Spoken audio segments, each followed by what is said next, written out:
Hello everyone, আসসালামু আলাইকুম। Welcome back to my new video.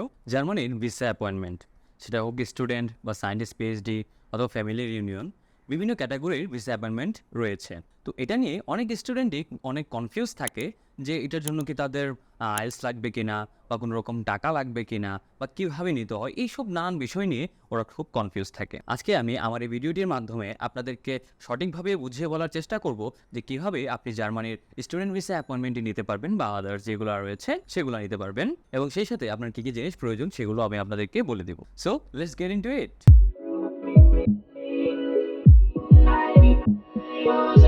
জার্মানির স্টুডেন্ট ভিসার অ্যাপয়েন্টমেন্ট নিতে মূলত তেমন কিছুই লাগে না, এক্সপেক্ট ইউর পাসপোর্ট। অবশ্যই পাসপোর্টের মেয়াদটি অনেক বেশি থাকতে হবে, অর্থাৎ মিনিমামে 1 বছর থাকতে হবে। আর এখন যেহেতু জার্মানির ওয়েটিং পিরিয়ডটা অনেক বেশি, প্রায় 20 মাসের মতো হয়ে যাচ্ছে, তাই আপনাকে অবশ্যই আপনি যে যখন অ্যাপয়েন্টমেন্টটি নেবেন তখন আপনার যাতে পাসপোর্টের ভ্যালিডিটি থাকে সে ব্যাপারটি খেয়াল রাখতে হবে। অথবা আপনি যখন একটি অ্যাপয়েন্টমেন্ট নেবেন, আপনার ধরেন পাসপোর্টের মেয়াদ আছে 6 মাস বা 1 বছর, তো স্বাভাবিকভাবেই আপনি যদি আপনার পুরাতন পাসপোর্ট যেটা আপনার কাছে এখন রয়েছে সেই পাসপোর্টের মাধ্যমে যদি আপনি অ্যাপয়েন্টমেন্ট নেন, তাহলে দেখা যাবে 1 বছর পরে মেয়াদ শেষ হয়ে যাবে, কিন্তু আপনি অ্যাম্বাসির ডাক পাচ্ছেন না। তখন আপনি কি করবেন? কিন্তু আপনার কোনো চিন্তার কারণ নেই, কারণ হচ্ছে তখন তো আপনি নতুন একটি পাসপোর্ট বানাবেন। সেই পাসপোর্টে অবশ্যই আপনার যে পুরাতন পাসপোর্টের নাম্বারটি রয়েছে সেই নাম্বারটি উল্লেখ থাকবে, এবং যখন আপনি অ্যাম্বাসি থেকে ডকুমেন্ট সাবমিশন মেইল পাবেন তখন অবশ্যই আপনার নতুন এবং পুরাতন পাসপোর্ট দুইটিরই কপি ওখানে জমা দিতে হবে, এবং আপনি যখন ইন্টারভিউ ফেস করবেন তখনও আপনাকে দুটি পাসপোর্টই নিয়ে যেতে হবে। সো যারা ভাবতেছেন যে আমার তো এখন একটা পাসপোর্ট আছে, 1 বছর মেয়াদ আছে, আমি তো এখন নতুন পাসপোর্টও করতে পারবো না, তাহলে আমি অ্যাপয়েন্টমেন্টটা কীভাবে নিব? সো চিন্তার কোনো কারণ নেই, আপনারা পুরাতন পাসপোর্ট দিয়ে ঠিকভাবে অ্যাপয়েন্টমেন্ট নিতে পারবেন, এবং মেয়াদ শেষ হয়ে গেলেও আপনারা যে রিনিউ পাসপোর্টটি করবেন সেই পাসপোর্টটি সাথে নিয়ে গেলেই চলবে। এবার আসি, কোনো টাকা লাগে কিনা? না, জার্মানির ভিসার অ্যাপয়েন্টমেন্ট নিতে মূলত কোনো টাকা লাগে না। শুধু যখন আপনি ইন্টারভিউ ফেস করবেন তখন আপনার 75 ইউরোস আপনাকে পেমেন্ট করতে হবে, সেটা অবশ্যই বাংলাদেশি যে ইউরো রেট রয়েছে সেই রেট অনুযায়ী কনভার্ট হবে। তারপর আসি, কোনো ডকুমেন্টস লাগে কিনা? না, আসলে অ্যাপয়েন্টমেন্ট নিতে এই পাসপোর্টটি ছাড়া আপনার আসলে কোনো কিছুই লাগতেছে না। ইভেন আপনার পাসপোর্টের কোনো পিডিএফ কপিও জমা দিতে হচ্ছে না, আপনার শুধু পাসপোর্ট যে নাম্বারটি রয়েছে সেই পাসপোর্ট নাম্বারটি আপনার ওখানে নির্দিষ্ট একটি গ্যাপ রয়েছে সেই গ্যাপে দিয়ে দিলেই হচ্ছে। এবং আপনার একটি ভ্যালিড ইমেল অ্যাড্রেস লাগবে। সেই ইমেল অ্যাড্রেসটি খুবই ভালো হয় যদি আপনি খুব নতুন একটি ইমেল অ্যাড্রেস খোলেন, এবং অবশ্যই এটাতে কোনো কিছুতে সাবস্ক্রাইব না করেন। আমরা দেখা যায় অনেক সময় ফেসবুকে বা ইউটিউবে ঢুকি বা বিভিন্ন ওয়েবসাইটে যখন যাই তখন আমাদের যে স্বাভাবিক রেগুলার ইউজের মেলগুলো রয়েছে এগুলো সাবস্ক্রিপশনে চলে যায়, এবং প্রচুর মেইল আসে, যার কারণে অনেক সময় ইম্পর্টেন্ট মেইলগুলোও আমরা দেখতে পারি না। সো আপনারা যে ইমেলটি খুলবেন সেই ইমেলটি অবশ্যই নতুন করে খুলবেন, এবং এই ইমেলটি দিয়ে অন্য কোনো কাজ করবেন না, শুধুমাত্র জার্মান ভিসার অ্যাপয়েন্টমেন্ট রিলেটেড কাজ, এবং আপনার যে স্টুডেন্ট ভিসা অ্যাপ্লিকেশন অথবা আপনার যে ইউনিভার্সিটি অ্যাপ্লিকেশন রয়েছে সেই সব কাজ আপনি শুধু এই মেলটি দিয়ে করবেন, আদার্স অন্য কোনো কাজ এই মেলটি দিয়ে করবেন না। এবার চলুন আপনাদেরকে আমি সরাসরি স্ক্রিনে দেখিয়ে দেই কিভাবে আপনি এই জার্মান স্টুডেন্ট ভিসার অ্যাপ্লিকেশনটি করতে পারবেন। আমরা এখানে প্রথমে জার্মান ভিসা অ্যাপয়েন্টমেন্ট লিখে সার্চ করব, তো এখানে দুইটি অপশন আসবে, তো আমরা দ্বিতীয়টাতে চলে যাব। এখানে কিছু ইনস্ট্রাকশন আসবে, আমরা এই সেশনগুলো ফলো করব অবশ্যই। তো এখানে প্রথমটা দেখেন যেটা হচ্ছে ন্যাশনাল ভিসা, যেটা হচ্ছে ফ্যামিলি ইউনিয়ন এবং এমপ্লয়মেন্ট বা যারা জবে যাচ্ছেন, এটা স্টুডেন্টদের জন্য না। দ্বিতীয়টা হচ্ছে স্টুডেন্টদের জন্য অথবা স্কলারশিপ হোল্ডার অথবা পিএইচডি বা সায়েন্টিস্টে যারা আছেন তাদের জন্য।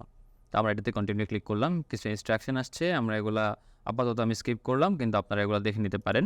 অবশ্যই আপনার পাসপোর্টে যেভাবে আপনার নাম আছে সেভাবে দিবেন, এবং ক্যাপিটাল লেটারে দিবেন। আপনার লাস্ট টাইম ফার্স্ট টাইম দিবেন, আপনার স্পেসিফিক একটা ইমেল অ্যাড্রেস দিবেন, আমি আপনাদেরকে এই বিষয়ে আগেও বলেছি। তারপরে হচ্ছে আপনি এখানে আপনার পাসপোর্ট নাম্বারটি দিবেন। আপনি যদি স্কলারশিপ বা সায়েন্টিস্ট বা পিএইচডির জন্য যেয়ে থাকেন তাহলে এখানে যদি আপনার সেটা হয়ে থাকে আপনি ওটাও দিবেন, না হলে নট অ্যাপ্লিকেবল। আর আপনি যদি ওই ক্রাইটেরিয়ার মধ্যে পড়েন তাহলে আপনাকে আগেই বলে দিচ্ছি, আপনি যদি এই ক্রাইটেরিয়া হয়ে থাকেন অর্থাৎ পিএইচডি, স্কলারশিপ বা সায়েন্টিস্ট ক্রাইটেরিয়া হয়ে থাকেন তাহলে আপনাকে 1 সপ্তাহের মধ্যে এম্বাসি আপনার ডকুমেন্ট পাঠিয়ে দেবে। তো আপনি যদি নর্মাল যে প্রসেস রয়েছে সেই প্রসেসের মাধ্যমে যেতে চান তাহলে এই বিষয়টা খেয়াল রাখবেন। আপনি ভুলে যদি এইভাবে পিএইচডি, স্কলারশিপ বা সায়েন্টিস্ট দিয়ে নিয়ে নেন, 1 সপ্তাহ পরে আপনার কাছে ডকুমেন্ট চলে আসবে, তখন আপনার কাছে ডকুমেন্ট থাকবে না সাবমিট করার জন্য, তো শুধু একটি স্লট বাতিল হবে। এই জিনিসটি করার জন্য খুবই কেয়ারফুল থাকবেন। এবং তারপর হচ্ছে আপনি যদি ব্যাচেলর হয়ে থাকেন ব্যাচেলর সিলেক্ট করবেন, না হয়ে থাকলে না। তারপরে আমি যেহেতু মাস্টার্সে এসেছি আমি মাস্টার্সে সিলেক্ট করলাম, আপনারা যারা যেটাতে আছেন সেটা সিলেক্ট করবেন। এখানে অফার লেটারের যে বিষয়টি রয়েছে, admission already received, yes or no. এখন দেখেন, যখন আপনি অ্যাপ্লাই করতেছেন, অ্যাপয়েন্টমেন্টের স্লটটা নিচ্ছেন, তখন স্বাভাবিকভাবেই আপনার কাছে হয়তো বা অফার লেটার থাকবে না, কারণ আপনি 2 বছর আগে একটি অ্যাপয়েন্টমেন্ট নিচ্ছেন, তখন আপনি কীভাবে অ্যাপ্লাই করবেন? তো আপনি এখানে নো সিলেক্ট করবেন। কিন্তু এটাতে ভয় পাওয়ার কিছু নেই, কারণ আপনি তো স্লট বুকিং দিয়ে রেখেছেন। যখন আপনার টার্ন আসবে অবশ্যই আপনাকে ডাকা হবে। এবং এখানে একটি ক্যাপচা রয়েছে। এই ক্যাপচাটি আমরা যদি এখানে ধরেন 2573NA, তো আমরা এখানে যদি সাবমিট দিয়ে দিই, সাবমিট দিয়ে দিলে আমাদের কাছে একটি ফিরতি মেইল চলে আসবে, অর্থাৎ কনফার্মেশন মেইল চলে আসবে। সেই কনফার্মেশন মেইলটি আপনি খুব ভালোভাবে রেখে দিবেন। ওটাতে টাচ করার দরকার নাই আনটিল আপনি যখন ডক মেইল পান। সো এভাবেই মূলত জার্মানের ভিসা অ্যাপয়েন্টমেন্টটি নিতে হয়। তবে আরেকটি বিষয় আপনাদেরকে একটু বুঝিয়ে বলি, আপনি যখন যে কনফার্মেশন মেইলটি পাবেন সেটিতে একটি ক্যান্সেলেশন লিঙ্ক থাকে, নিচে লিঙ্কটা একটু ব্লু মার্ক করা থাকে। তো ওই লিঙ্কটাতে কাইন্ডলি আপনারা ক্লিক করবেন না, কারণ অনেক সময় যদিও এটাতে ক্লিক করলে ডিরেক্টলি অ্যাপয়েন্টমেন্টে ক্যান্সেল হয়ে যায় না, এটি ক্যাপচা থাকে। সেভাবে ক্যাপচাটা ফিল আপ করে এখানে যেরকম আপনি একটি ক্যাপচা দেখেছেন, এরকম একটি ক্যাপচা ফিল আপ করে আপনাকে ক্যান্সেলেশনটাও কনফার্ম করতে হয়। কিন্তু না করাটাই বেটার। যদি লিঙ্কটাতে ক্লিক করেন, অনেক সময় সিস্টেম বাগে কোনো কিছু প্রবলেম হয়ে যেতেও পারে। আপনি ধরেন ক্যান্সেল করেন নাই, আপনি ক্যাপচাও দেন নাই, সাবমিটও করেন নাই, কিন্তু যখন আপনার ডকমেলের টার্ন আসছে তখন আপনি ডকমেল পান নাই। তো সেসব বিষয়টিগুলো খেয়াল রাখতে হয়। সো যখনই আপনি অ্যাপয়েন্টমেন্টটা কনফার্মেশন পেয়ে যাবেন, ওই ইমেলটা আপনার আর দেখারই প্রয়োজন নেই। তো আজকে পর্যন্তই, দেখা হচ্ছে পরবর্তী ভিডিওতে। নিয়ে আসবো আপনাদের জন্য নতুন নতুন কোনো নিউজ। এবং অ্যাব্রোডের স্টাডি নিয়ে যদি আপনারা আরও কিছু জানতে চান, তাহলে আমাকে সেই বিষয়ে কমেন্ট করে জানাবেন, তাহলে আমি আপনাদেরকে সেই বিষয়ে সাহায্য করার চেষ্টা করব।